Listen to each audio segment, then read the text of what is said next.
çalınıyor, deprek vuruluyor. Gözlerinde uçkun var, yalın saçıyor. Bu gece bizimki dünya koçuyor. Sazın sesi belenden belent yanlanıyor. Hem kişi mecliste yemlenip dur. Gör çekinme, dans etmeye başla. Kustani gami arkada taşla. Eller yukarı, kürekler gürsüldü. Bu fırsat bize şatlık getirdi.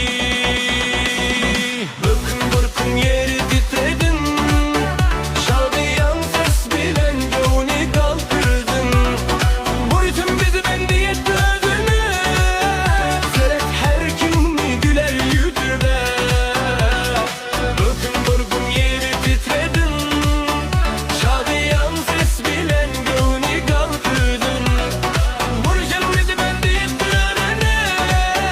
Seyret her kim güler yüzüne.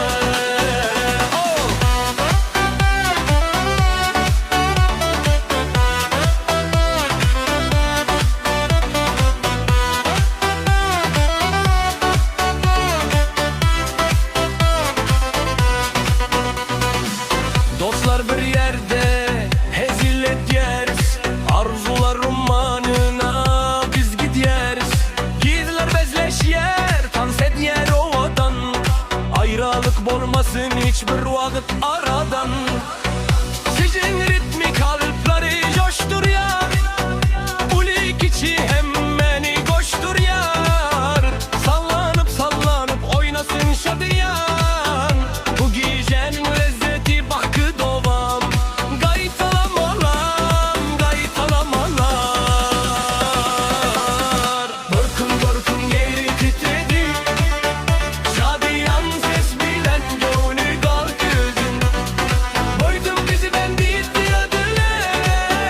Seyret her kimi hepsi güne. Bırkın bırkın yeri titredi. Şadiyan ses bilen gönlü kalkırdın. Boydum bizi bendi etti adına. Seyret her kelin güler yüzüne. Eller yukarıda, sesi kataldın. Yer titredi yeriz. Hem kişi bile. Bökün bökün yeri titredin. Şokunlu gece baktlı fırsatımız.